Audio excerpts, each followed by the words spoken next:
Oke, terima kasih telah bergabung lagi. Kita akan masuk ke part 2, di mana salah satu perancangan dalam tugas perancangan interior 5 itu kita akan menyiapkan tentang konsep perancangan di bab 4. Lalu apa yang perlu kita siapkan di awal? Jadi sebelum kita mengusulkan satu konsep desain dalam bab 4, yang paling penting sebenarnya adalah langkah-langkah sebelum desainer itu akan mengusulkan satu konsep desain. Dan dalam sebuah perancangan di merancang 5 memang ada salah satu hal yang perlu dimunculkan adalah pendekatan. Tapi kali ini saya belum membahas dulu di pendekatannya, tapi paling tidak ada hal-hal pokok yang mendasar dulu untuk yang kemudian perlu dipecahkan dalam sebuah perancangan interior. Oke, basic dari sebuah perancangan interior, kalau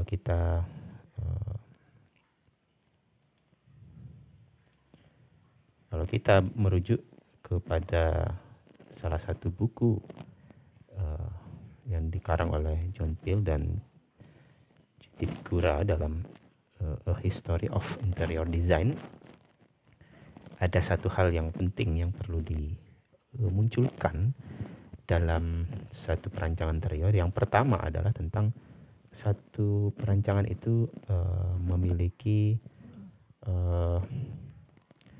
kekuatan untuk menjawab problem solving dan quality of built environment. Jadi basicnya adalah sebuah desain menjawab dulu permasalahan tentang secara umum ya, dan juga tentunya permasalahan yang berkaitan dengan interior.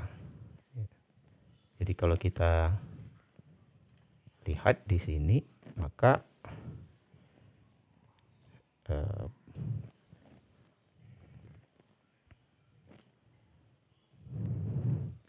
pada saat kita melakukan sebuah rancangan, maka kita perlu cari dulu ya variabelnya pada saat nanti mensurvei permasalahan yang terkait dengan interior. Jadi variabel interior itu apa dulu ya, apa yang akan kita diagnosa. Ibarat kita misalnya seperti dokter mendapatkan pasien, lalu apa yang kita periksa di awal? Yang pertama kali yang harus kita cari tolak ukur dari interior itu ada terkait dengan user dan activity, lalu kemudian elemen pengisi ruang. Yang ketiga itu adalah karakter ruang yang nanti bisa Anda munculkan pada saat karakter itu adalah tematik dan gaya. Ya, jadi nanti di poin ketiga ini minimal itu harus muncul. Jadi pada saat Anda menyusun nanti di mind mapping sebagai langkah awal sebelum kita masuk ke bab 4, disarankan sekali desainer atau mahasiswa dalam perancangan interior 5 itu membuat dulu mind mapping dari usulan dalam perancangan. Nah, salah satu di mind mapping itu secara keseluruhan itu akan membahas tentang hal ini. Jadi sebenarnya konsep perancangan interior seperti apa yang terdiri dari poin 1, 2, 3, 4 dan seterusnya. Oke, lalu sebelum kita masuk lagi ke mind mappingnya, pastikan juga mahasiswa itu atau desainer itu dalam perancangan interior 5 ini sudah menyimpulkan di literatur review. Biasanya kalau yang paling gampang, kita buat dulu mind mapping dari studi literaturnya. Jadi kalau kita lihat yang pernah saya kirimkan di di kelas, itu ada salah satunya ini contoh membuat mind mapping tentang kantor. Jadi kalau misalnya mind mapping kalau ada perancangan tentang sekolah, maka buat dulu mind mapping kajian literatur, sehingga nanti dari situ kita akan bisa memunculkan kesimpulan dari problem-problem atau standarisasi dan kriteria perancangan di proyek tersebut. Jadi masing-masing memang memiliki perbedaan di standarisasinya. Oke, kembali ke sini. Jadi setelah literaturnya kita dapatkan kesimpulan dari permasalahan dari perancangan, lalu yang tidak kalah pentingnya adalah kesimpulan dari hasil survei. Jadi kesimpulan dari hasil survei itu dapat kita gambarkan seperti ini. Jadi survei di existing lalu ditambah dengan wawancara. Nah, yang seringkali terjadi sekarang, survei ke existing sulit dilakukan, termasuk juga observasi ke pembanding juga susah dilakukan. Maka yang sangat memungkinkan adalah melakukan wawancara ke pihak klien atau owner atau divisi tertentu yang mampu menggambarkan kondisi existing. Jadi wawancara itu ada wawancara yang berkaitan dengan existing perancangan, ada juga wawancara yang nantinya juga bisa mewakili hasil observasi. Nah, bagaimana mendapatkan hasil wawancara observasi? Kalau saya menyarankan adalah wawancara ke expert. Jadi wawancara ke expert agar kita mendapatkan satu clue atau keyword dalam sebuah perancangan. Jadi permasalahan-permasalahan apa, isu-isu kekinian apa yang akan dilakukan di perancangan ini. Contohnya kalau sekolah, saya sarankan untuk bisa mewawancara misalnya seperti arsitek yang bernama Pak Subhan. Kalau misalnya hotel, itu juga bisa mewawancarai misalnya Pak Saharudin dari Gamara. Kalau misalnya rumah sakit, itu adalah misalnya expertnya itu adalah Pak Adi Hatmoko.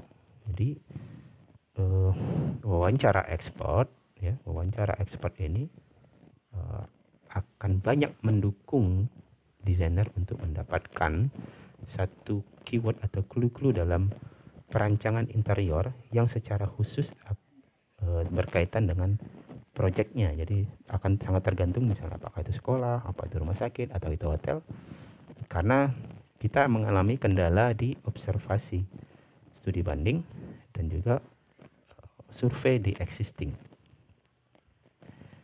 Nah, lalu kemudian disimpulkanlah dari hasil survei, observasi, dan wawancara, ya, termasuk juga dari hasil kita di literature review. Contohnya seperti apa? Kita akan lihat. Ini saya mengambil salah satu contoh di pola pikir atau mind mapping konsep perancangan.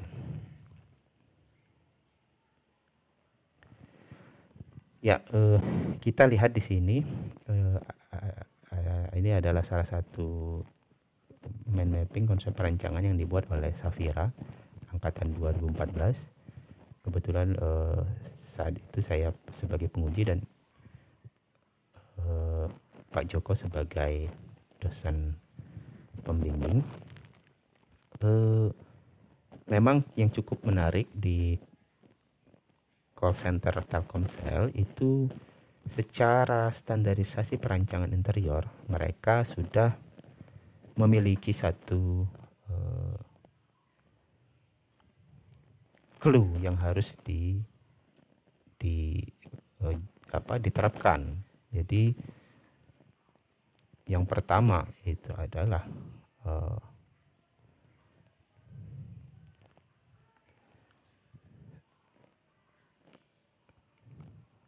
tentang smart area dan space. Jadi kalau sudah ketemu ini, maka sebenarnya pendekatan perancangan dalam kasus ini adalah bagaimana merancang interior yang mampu mengimplementasikan penggayaan dan tema dari smart and space dalam perancangan interior call center Telkomsel. Jadi memang masing-masing dari mahasiswa perlu mencermati hal-hal yang seperti ini. Oke, kembali ke sini. Jadi jika belum dimunculkan, belum mendapatkan, maka nanti perlu sekali dijabarkan tentang kondisi-kondisi permasalahan yang ada, ya, baik dari temuan-temuan di hasil wawancara atau hasil dari survei di lokasi, lalu kemudian bagaimana kondisi existing itu juga nanti dimunculkan, lalu kemudian secara penjabaran secara fasilitas dan user aktivitas, ya, jadi nanti akan dimunculkan, lalu nanti dari sini akan muncullah satu permasalahan secara umum dan secara spesifik, ya, yang ada di satu konsep ini. Dan lalu konsep yang ditawarkan tadi akan mempengaruhi dari sisi perancangan yang di interior. Jadi misalnya dalam hal bentuk, furniture, konsep material, konsep warna, konsep pencahayaan. Lalu untuk memperkuat Anda pemilihan di gaya, sangat disarankan sekali untuk membaca buku A History of Interior Design. Di sana ada 21 chapter yang membahas tentang penggayaan, dan di chapter terakhir salah satunya ada di chapter 21. Jadi penggayaan atau sebuah style yang menunjukkan masa-masa the late 20th century. Jadi kita perlu satu landasan pemilihan gaya, karena penggayaan ini adalah salah satu hal yang perlu dimunculkan dalam menyusun konsep di bab 4. Jadi kalau kita lihat di bagian tadi, di bagian metode perancangan studio, maka salah satu konsep yang perlu dimunculkan memang salah satunya adalah tema dan penggayaan, ya. Sementara itu untuk bab 4 nanti akan kita lanjutkan di contoh yang lebih spesifik lagi. Terima kasih.